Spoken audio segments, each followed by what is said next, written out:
이 시간 서로 옆 사람들과 인사를 나누겠습니다. 우리는 하나님의 거룩한 백성입니다.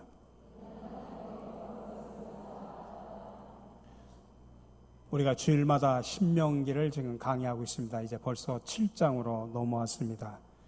7장 전체는 하나님께서 이스라엘 백성들에게 그들이 약속의 땅, 가나안 땅에 들어가서 복된 삶을 살았으면 좋겠는데 그러기 위해서는 지켜야 될 몇 가지가 있다 하면서 하나님께서 명령을 내리고 있습니다.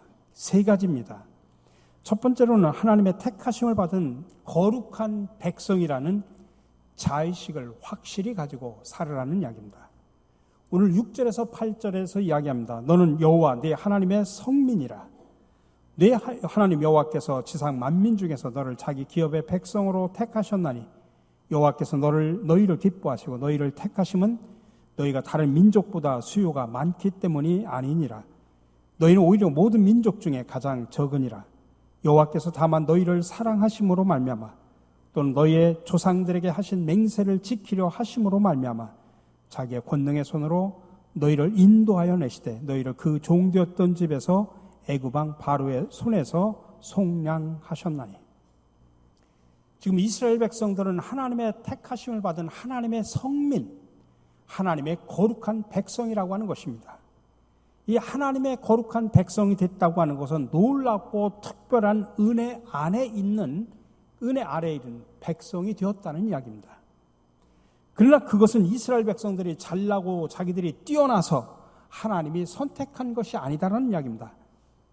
하나님께서 일방적이고 주권적인 선택과 사랑 때문에 그들을 택하셨다라고 말하고 있습니다. 여러분, 우리가 잘 알고 있는 안데르센 동화 가운데 미운 아기 오리가 있죠. 우리가 자녀들을 키우면서 이 동화를 많이 알려줬을 겁니다. 어쩌다 백조알 하나가 오리 둥지에 들어가서 아기 오리들과 함께 부화가 되었습니다. 엄마 오리나 다른 아기 오리들이 볼 때 생긴 것이나 하는 짓이 마음에 드는 게 하나도 없습니다. 꽥꽥 우렁차게 소리를 질러야 되는데 그냥 삑삑거리기만 합니다. 걷는 모습도 엉덩이를 실룩거리면서 위풍당당하게 걸어야 되는데 덩치만 컸지 뻗정다리로 일자걸음을 합니다. 그래서 형제 오리들은 그를 볼 때마다 눈살을 찌푸립니다. 미워하고 때로는 부리로 쫓고 못살게 굽니다. 엄마 오리도 걱정이 태산입니다. 어쩌다 저런 변종이 태어났을까? 아니, 미운 아기 오리 스스로도 늘 자신이 미웠습니다. 나는 왜 이 모양일까? 어떻게 해야 내가 저 형제들이나 엄마의 걱정을 덜어줄 수 있을까? 형제들을 따라서 시궁창을 뒤져보지만 즐겁지 않았고 왠지 자꾸 날개만 가렸고 날갯짓만 하고 싶었습니다. 그런 자기 모습이 늘 미웠습니다. 그러니 행복해지지가 않습니다. 그러던 어느 날 근질거리던 날개를 펴서 힘차게 날갯짓을 해봤습니다. 하늘 위로 몸이 날아가는 것입니다. 너무 놀랐습니다. 물 위 아래로 이제 내려앉으니까 호숫가에 비친 그때서야 자기의 모습을 보게 됩니다. 오리와 다른 우아한 백조 한 마리가 거기 있는 것입니다. 그때서야 미운 아기 오리는 자신이 오리가 아니라 백조라는 사실을 깨닫게 됩니다. 자신이 오리들과 함께 사는 것이 왜 그렇게 어색하고 힘들었는지를 깨닫게 됩니다. 왜 그렇게 자꾸 날개 쪽지 밑이 근질거렸는지 알게 되었습니다. 그는 다시 한번 날개를 한껏 펴고 창공으로 날아오릅니다. 그 후 미운 아기 오리는 더 이상 오리처럼 살아가지 않았습니다. 더 이상 꽥꽥거리거나 궁둥이를 흔들며 걷지도 또 시궁창을 뒤지지도 않았습니다. 우아한 백조답게 백조로서의 삶을 살았다고 하는 이야기입니다. 여러분, 한마디로 우리 그리스도인들은 백조처럼 고상하고 멋진 존재들이라는 이야기입니다. 근데 정말 너무나 많은 그리스도인들이 오리처럼 살아가고 있습니다. 오리 흉내를 내면서 오리처럼 살려고 몸부림을 치고 있습니다. 아니, 그 오리들에게 인정받고 칭찬받으려고 땀을 흘리며 살아가고 있습니다. 사회 심리학에서는 이런 현상을 정체성의 위기라고 표현합니다. 자기가 누구인지를 잊어버린 채 자기도 아니고 남도 아닌 뒤죽박죽의 삶을 살게 되면서 겪게 되는 위기, 그게 바로 정체성의 위기입니다. 신약성경 베드로전서 2장 9절에서 10절에 이렇게 말합니다. 너희는 택하신 족속이요 왕같은 제사장들이요 거룩한 나라요 그의 소유가 된 백성이니 이는 너희를 어두운 데서 불러내어 그의 기이한 빛에 들어가게 하신 이의 아름다운 덕을 선포하게 하려 하심이라. 너희가 전에는 백성이 아니더니 이제는 하나님의 백성이요 전에는 긍휼을 얻지 못하였더니 이제는 긍휼을 얻은 자니라. 여기서 너희는 택하신 족속이라고 말합니다. 그래서 우리 그리스도인들이 먼저 알아야 될 가장 중요한 것은 뭐냐면 우리는 하나님의 선택을 받은 거룩한 하나님의 백성이라고 하는 자의식이 분명해야 됩니다. 그것도 우리가 하나님을 선택한 것이 아니라 하나님이 우리를 선택하여 하나님의 자녀, 하나님의 백성으로 삼아주셨다는 이야기입니다. 그래서 예수님은 요한복음 15장에서 이렇게 말합니다. 너희가 나를 택한 것이 아니요 내가 너희를 택하여 세운 것이니라. 믿으시기 바랍니다. 하나님은 저같이 부족한 종을 택하시고 부르셔서 목사의 사명을 감당하게 하셨습니다. 하나님은 여러분들이 똑똑하고 잘나서가 아니라 하나님의 주권적인 사랑과 은총으로 여러분들을 택하셔서 장로, 권사, 집사의 직임을 주셨습니다. 그리고 각 분야에서 사역하도록 만드셨습니다. 그러니 이것을 명심하시고 선택받은 하나님의 백성답게 자부심을 가지고 신앙생활 하시는 저와 여러분들이 되시기를 간절히 축원합니다. 두 번째로 가나안 땅에 들어가서 두려워하지 말라는 이야기입니다. 왜냐하면 하나님께서 함께 하실 것이고 이스라엘 백성들이 두려워할 만한 상대들을 하나님께서 친히 다 물리쳐 주시기 때문이라는 이야기입니다. 하나님께서는 이스라엘 백성들을 가나안 땅에 그냥 혼자 들어가라고 말하지 않습니다. 하나님께서 구름기둥과 불기둥으로 친히 인도하셔서 들어가게 하시고 비록 그 땅에 거하는 족속들이 이스라엘보다도 숫자가 많고 그들의 힘이 세다고 할지라도 하나님께서 다 쫓아내심으로 인해서 그 땅을 차지하게 될 것이기 때문에 두려워하지 말라는 이야기입니다. 그래서 오늘 1절에서 2절에서 말합니다. 내 하나님 여호와께서 너를 인도하사 네가 가서 차지할 땅으로 들이시고 네 앞에서 여러 민족 헷 족속과 기르가스 족속과 아모리 족속과 가나안 족속과 브리스 족속과 히위 족속과 여부스 족속과 곧 너보다 많고 힘이 센 7 족속을 쫓아내실 때 네 하나님 여호와께서 그들을 내게 넘겨 내게 치게 하시리라. 그래서 17절 18절에서 말합니다. 네가 혹시 심중에 이르기를 이 민족들이 나보다 많으니 내가 어찌 그를 쫓아낼 수 있으리오 하리라만 그들을 두려워하지 말고 내 하나님 여호와께서 바로와 온 애굽에서 행하신 것을 잘 기억하라. 그리고 21절에서 말합니다. 너는 그들을 두려워하지 말라.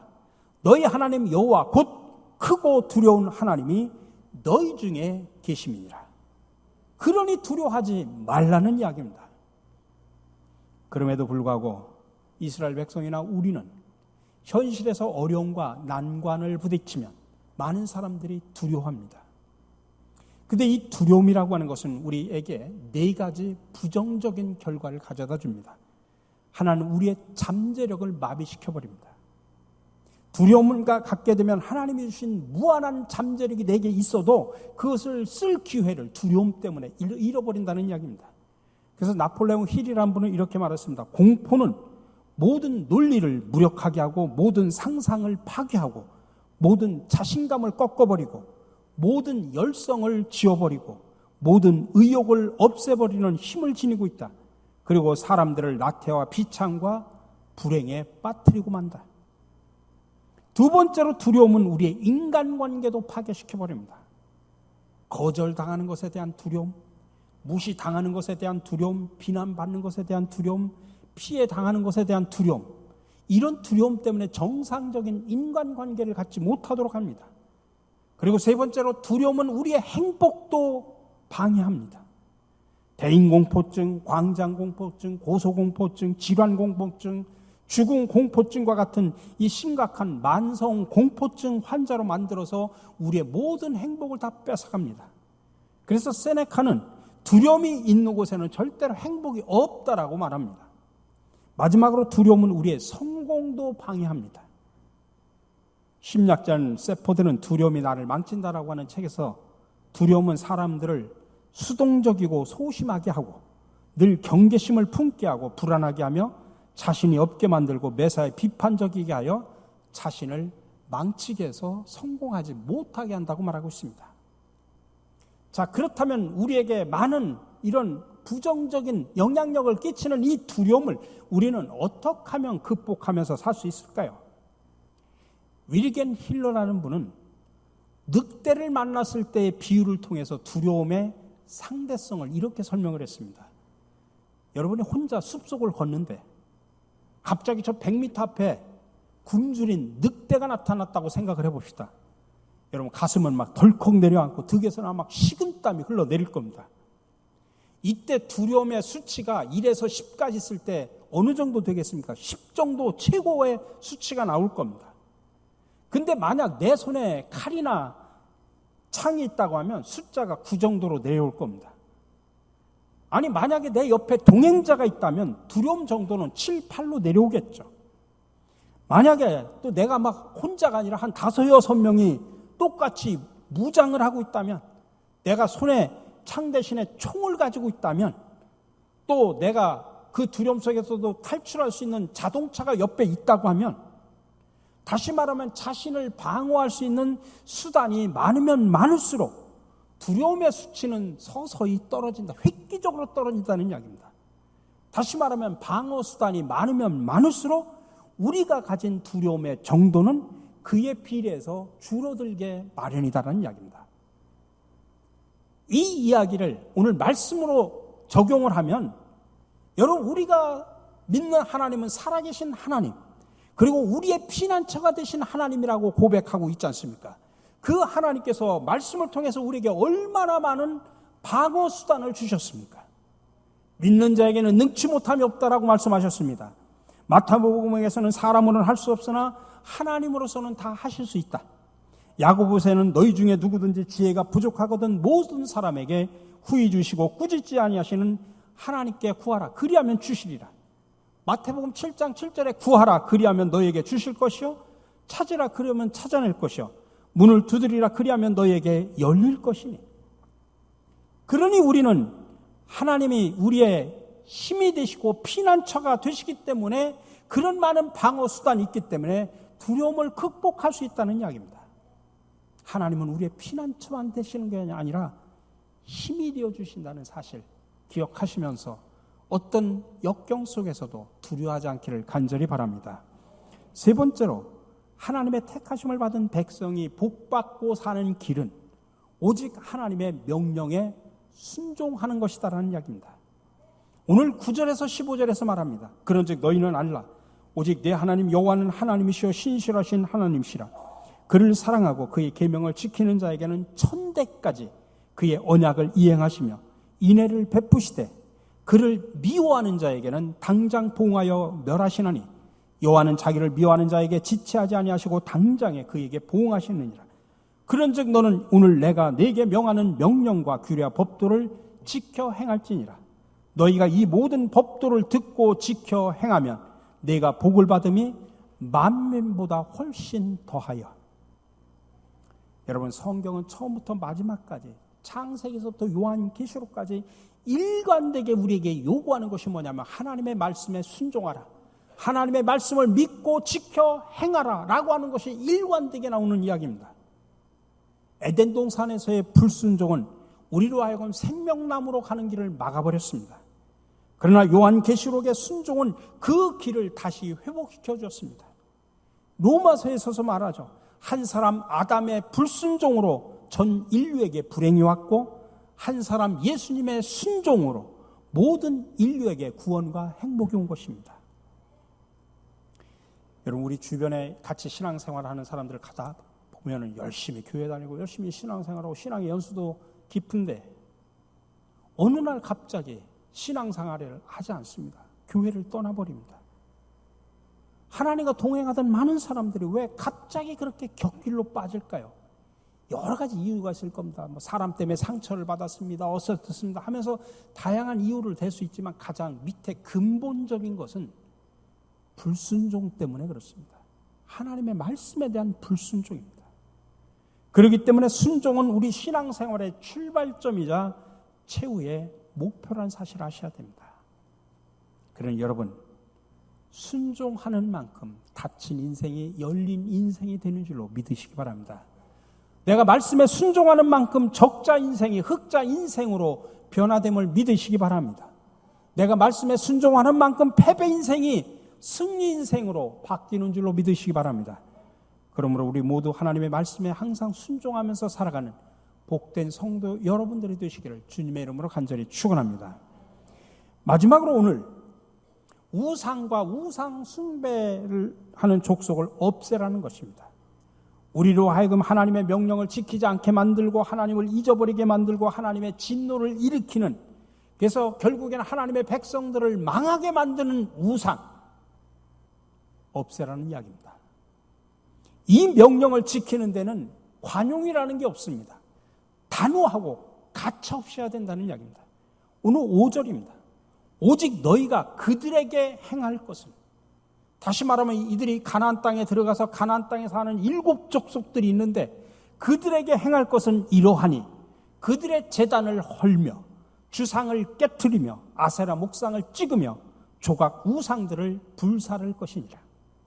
16절에서 말합니다. 내 하나님 여호와께서 내게 넘겨주신 모든 민족을 내 눈이 긍휼히 여기지 말고 진멸하며 그들의 신을 섬기지 말라. 그것이 내게 올무가 되리라.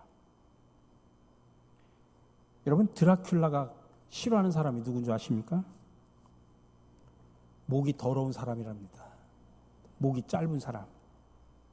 그럼 드라큘라가 가장 싫어하는 사람이 누군지 아십니까? 피도 눈물도 없는 사람이랍니다. 그러면 하나님께서 싫어하시는 사람이 누군지 아십니까? 죄짓고 회개하지 않는 사람, 하나님의 말씀을 듣고도 순종하지 않는 사람, 교만한 사람 등등입니다. 그러면 하나님께서 가장 싫어하는 사람은 누군지 아십니까? 바로 우상 숭배하는 사람입니다. 자, 그렇다면 우상 숭배라고 하는 게 뭘까요? 성경이 말하는 우상 숭배는 2가지로 구분해서 이해할 수 있습니다. 하나는 외형적인 우상 숭배가 있습니다. 하나님이 아닌 것을 하나님으로 섬기는 것입니다. 그러니까 하나님 창조주이신 하나님께서 만드신 그 피조물을 신격화시켜서 하나님으로 섬기는 행위. 그 우상 숭배는 겉으로 드러나지 않습니까? 그래서 외형적인 우상 숭배라고 말합니다. 또 하나는 내면적인 우상 숭배가 있습니다. 하나님 아닌 것을 하나님처럼 사랑하고 의지하는 것. 그것도 우상 숭배입니다. 근데 성경 골로새서 3장 5절에 보면 주목할 만한 말씀이 나옵니다. 탐심은 우상 숭배니라. 다른 이야기는 안 하는데 탐심은 우상 숭배니라. 그 앞에 여러 가지 죄목을 이야기하면서 그걸 피하라고 이야기하는데 끝에 가서 탐심은 우상 숭배라고 표현합니다. 그럼 왜 탐심이 우상 숭배일까요? 탐심이라는 게 뭔가를 탐내는 마음이지 않습니까? 때로는 우리 마음속에 탐심이 밀려올 때가 있습니다. 그러면 우리는 그것에 마음을 빼앗깁니다. 마음속에 그것이 떠나질 않습니다.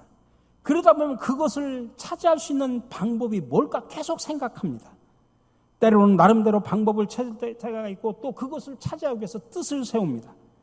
그리고는 그것을 얻고자 하는 그 뜻을 실현하기 위해서 최선을 다해 노력합니다. 힘을 다해 그것을 얻으려고 합니다. 그런 도중에 어느덧 가지고자 하는 그것이 이미 우리에게 하나님이 되어버립니다. 신명기 6장 5절에 보면 너는 마음을 다하고 뜻을 다하고 힘을 다하여 내 하나님 여호와를 사랑하라고 그랬습니다. 우리가 하나님을 섬기러 갈 때 우리의 온 마음이 가 있어야 된다. 그리고 그 하나님을 사랑하기 위해서 뜻을 다해야 된다. 최선을 다해야 된다. 이게 바로 올바로 하나님을 섬기는 자세다. 사랑하는 자세다.